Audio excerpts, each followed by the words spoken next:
कोई डिमांड ना करे कि भी पहले मेरे नाम प्रॉपर्टी लगवाओगी फिर शादी करोगी, इस तरह की कोई डिमांड ना करे। हाँ बिल्कुल, क्योंकि अक्सर हाँ। लोग देखे हैं शादी निकाह से पहले ये मेरे प्रॉपर्टी मेरे नाम करो तो तब मैं शादी करूंगा, मुझे यानी ये चीज लालच में बिल्कुल आते हैं। बिल्कुल नहीं चाहिए। ठीक है। अच्छा, लड़का कैसा होना चाहिए? खूबसूरत होना चाहिए, नौजवान होना चाहिए, कैसा होना चाहिए?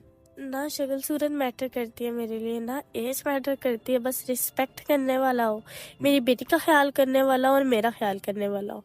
ठीक है। यानी कि शक्लो सूरत जैसी भी हो आपको चलेगा। एज कितनी होनी चाहिए? नौजवान होना चाहिए, जैसा मर्जी हो चलेगा? Age no matter.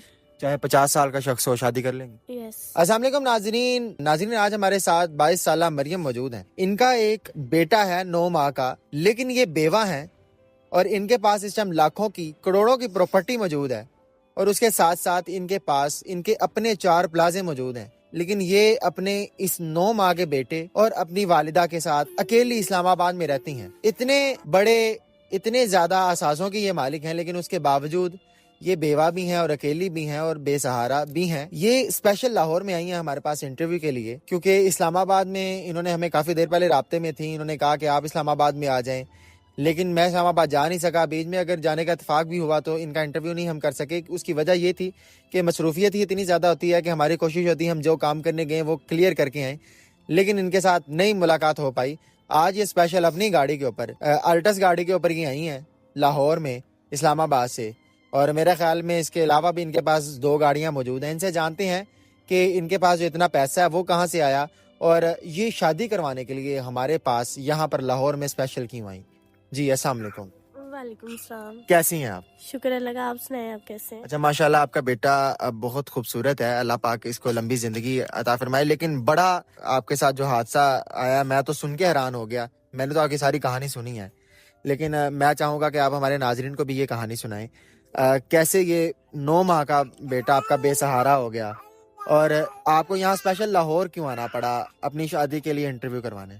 लाहौर इसीलिए आना पड़ा क्योंकि शादी करना चाहती थी। आपको भी काफी टाइम बोला कि आप आए, लेकिन आई थिंक आप काम में बिजी थी, आप नहीं आ पाए, तो इसीलिए मैंने सोचा कि मैं ही आ जाऊं, क्योंकि मैं फ्री थी, मैं आ गई। ये तो आपने अच्छा किया। खुद ड्राइव करके आई हैं आप गाड़ी? जी जी, मैं खुद ड्राइव कर। ये गाड़ी आपकी अपनी है या क्या रेंट शेंट पे ली है? क्या किस तरह ये गाड़ी है? नहीं, ये गाड़ी मेरी अपनी जाती है। इसके अलावा आपके पास कौन कौन सी गाड़ियां मौजूद हैं? एक वीगो डाला है और एक सिविक है। ठीक है। और जो प्लाजे आप बता रही थी मेरे अपने प्लाजे हैं, उनका रेंट आता है, वो कितने प्लाजे हैं? वो हमारे 4 प्लाजे और उनको 12 लाख रुपया रेंट आता है। 12 लाख रुपए 4 प्लाजों का मंथली रेंट आता है। और उसके अलावा प्रॉपर्टीज भी हैं जो आपके नाम है? जी, प्रॉपर्टीज है, जमीन है हमारी अपनी, मेरे बाबा ने मेरे नाम पे की हुई है सारा कुछ। असल में मेरे बाबा काफी ज्यादा बीमार हो गए थे, तो उनकी ख्वाहिश थी कि मैं शादी करूं। तो मेरे बाबा ने मेरी शादी की, तो शादी के कुछ टाइम, आई थिंक 2 मंथ बाद उनकी भी डेथ हो गई थी। ठीक है। ये थोड़ा तंग कर रहा बच्चा, अगर पीछे कोई इसको पकड़ ले तो ताकि मैं अच्छे तरीके से इंटरव्यू कर सकूं। बाकी जितना ये प्यारा बच्चा है, दिल तो नहीं कर रहा कि हमारे फ्रेम से ये हटे, तो लेकिन इसको हम ब्लर भी इसीलिए कर रहे हैं कि बहुत छोटा बच्चा है। बिल्कुल इसको खिलाएं ताकि बच्चा परेशान ना हो।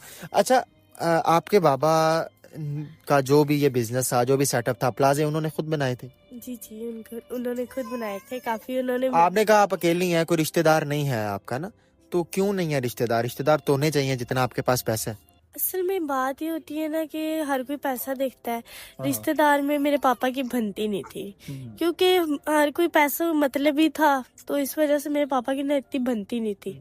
पैसा हर इंसान के लिए कुछ नहीं होता। क्या वजह थी? क्या रिश्तेदार कब्जा करने की कोशिश करते थे, ऐसे मामला करते? हाँ, जमीनों पे कब्जा करने के लिए सब कुछ, ये कि ये हमें दे दे, ये हमारा हिस्सा डाल दे, इस तरह की बातें बहुत होती थी, तो जिसकी वजह से काफी लड़ाई झगड़े भी होते थे। इस वजह से बाबा साइड पे हो गए थे उन सबसे। चले, आपने तो मुझे बताया था कि घर में आके जो बाबा हैं वो इकलौते भाई ही थे, तो लड़ाई झगड़े जो हैं वो बनते ही नहीं है। मामलात हैं जो भी उन्होंने बनाया अपने सर पे बनाया है, तो अच्छा किया मेरे ख्याल। अगर उन्होंने सेपरेट हो गए हैं बाकी फैमिली से सबसे, तो आप अपने बाबा की इकलौती बेटी हैं? जी जी, इकलौती बेटी। बाबा का कैसे इंतकाल हुआ और ये सारा कुछ आपके नाम उन्होंने कब किया? बाबा ना हार्ट के पेशेंट थे, जिनकी वजह से उन्हें हार्ट अटैक हुआ और उनकी डेथ हो गई। ठीक है। अच्छा, आपकी शादी बाबा ने मतलब खुद करवाई थी? जी जी, मेरे बाबा ने खुद करवाई थी शादी। ठीक है, कौन था लड़का, उसके साथ कैसे रब्ता हुआ? जो लड़का था ना वो मेरे बाबा की कंपनी में जॉब करता था, तो उसका भी कोई नहीं था, बेसहारा था वो भी। तो मेरे बाबा ने यही कहा था कि आप घर जमाई बन जाएंगे, तो वो घर जमाई बनने के लिए रेडी हो गया ठीक था। है, तो आपका निकाह हो गया, सादगी से निकाह किया था? जी जी, नहीं, धूमधाम से निकाह गया था, धूमधाम से मेरी शादी हुई थी, काफी अच्छे तरीके से शादी हुई थी वो। हाँ, ठीक है। और वो लड़का फिर गर्जमाई बन के आपके साथ रहना शुरू हो गया? जी जी बिल्कुल। ठीक है। अच्छा, शोहर आपके दुनिया, मतलब ये शादी के कितने अरसे बाद आपका जो बेटा हुआ था पहला? शादी के 1 साल बाद मेरा ये बेटा हुआ। तो जो मेरे हस्बैंड थे ना वो आउट ऑफ सिटी थे। ठीक है। आउट ऑफ सिटी किस लिए थे? आउट ऑफ सिटी काम के सिलसिले थे, क्योंकि ठीक मेरे हस्बैंड, मेरे पापा का जो बिजनेस था ना वो मेरे हस्बैंड ही शादी के ठीक बाद है। संभाल रहे थे। ठीक है। तो जब उनको पता चला कि बेटा हुआ है हाँ हाँ। तो बहुत उन्हें खुशी थी, बहुत वो खुश थे। तो बस ये हुआ कि वो आ रहे थे तो उनका एक्सीडेंट हो गया रास्ते में। अच्छा, जब आपका बेटा पैदा हुआ उसी वक्त ही उनका एक्सीडेंट हुआ? जी, जिस दिन मेरा बेटा पैदा हुआ ना तो उनको इतनी खुशी थी कि वो आ रहे थे, उसी दिन आ रहे थे। तो उनका ना एक्सीडेंट हो गया। तो मैं एक तरफ से खुशी भी थी, एक तरफ से जब हस्बैंड का पता चला तो काफी मेरे पाँव से तो जमीन निकल गई थी कि कैसे ये सब। मैं तो मानती ही नहीं थी, बट फिर देखा तो हस्बैंड की डेथ हो चुकी थी। उसके बाद फिर आपकी वालदा, जाहिर बात है, उन्होंने ही आपको सहारा दिया होगा। जी जी, मेरी वालदा ने मुझे बहुत सपोर्ट किया, अल्लाह ताला का शुक्र है, उन्होंने मुझे बहुत सपोर्ट किया। तो जिसकी वजह से मैं आज जिधर हूँ, मेरे बाबा भी अल्लाह पाक उन्हें जन्नत में जगह दे, तो उन्होंने मुझे काफी सपोर्ट किया था। तो अच्छा, आपका जो बेटा है ये अब कितने माह का होता है? ये 9 माह का है। 9 माह का आपका बेटा है, यानी कि आपके हस्बैंड को भी इस दुनिया से 9 माह हो चुके हैं। दोबारा शादी करने का क्यों फैसला किया?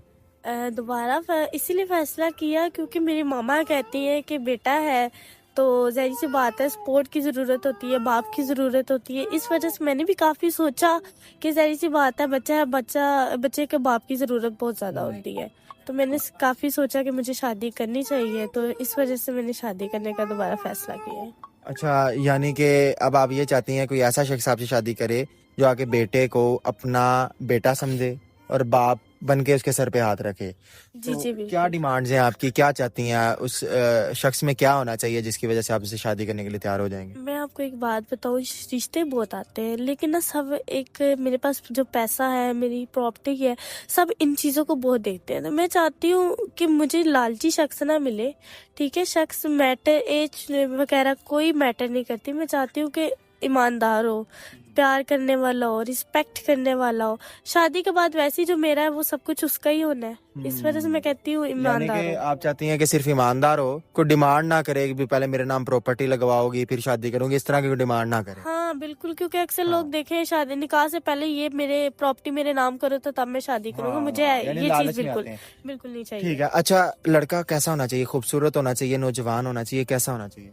ना शक्ल सूरत मैटर करती है मेरे लिए, ना एज मैटर करती है, बस रिस्पेक्ट करने वाला हो, मेरी बेटी का ख्याल करने वाला हो और मेरा ख्याल करने वाला हो।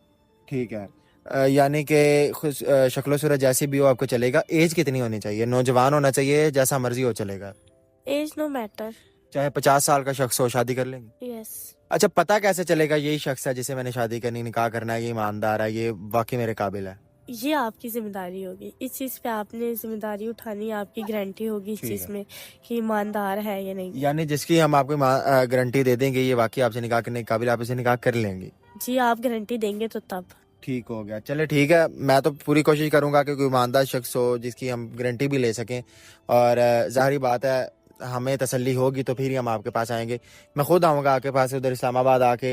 मुझे मैं आप पे बहुत यकीन था, इसीलिए मैं आपके पास आई हूँ। इसीलिए बस आप गारंटी उठानी है आपने, तो मैं शादी करने के लिए। चलें ठीक है। ये तो अगर आप मुझे भाई बना कर मुझ पे एतमाद कर रही हैं तो मैं इंशाल्लाह आपके लिए एक बड़ा भाई होने का सबूत दूंगा और आपको बहन बना के आपके सर पे लाजमी हाथ रखूंगा, और ऐसे शख्स ही आपका निकाह करना पसंद करूंगा जो शख्स वाकई ईमानदार हो और जिसको कोई लालच ना हो। नाजरीन, आपने इनकी कहानी जानी है, किस तरह इनके साथ एक स्ट्रेटजी पेश आई है, किस तरह इनके साथ कहाँ से कहाँ हालात आ गए। आज इनके पास बड़ा पैसा है लेकिन इनका बिजनेस को संभालने वाला या जायदाद को संभालने वाला कोई शख्स नहीं है। अच्छा, हम ये बताएं कि जो शख्स आज शादी करेगा, आपका जो प्रॉपर्टी है या प्लाजे हैं वो क्या आप उसको दे देंगी या वो अपने पास ही रखेंगे? नहीं, मैं उसको दूंगी। उसके नाम कर देंगे? जी, उसके नाम। उसका जो किराया आएगा वो अपने हैंड ओवर कर लेगा? बेशक वो रख ले, मुझे इस चीज का बस नहीं- आपका बस- आपको एक मर्द बन के, एक शोहर बन के आप साथ दे। जी मेरा साथ दे, रिस्पेक्ट इज वेरी इंपॉर्टेंट, मुझे हो रिस्पेक्ट दे, मेरी बेबी को संभाले। ठीक हो गया जी। नाजरीन, अगर कोई आप में से ऐसा शख्स है जो इनका बाजू बनना चाहता है और इनके बेटे को अपना बेटा बनाना चाहता है और सर पे हाथ रखना चाहता है, वो जरूर हमसे रब्ता कर सकता है। नाजरीन, इसी के साथ अल्लाह हाफिज।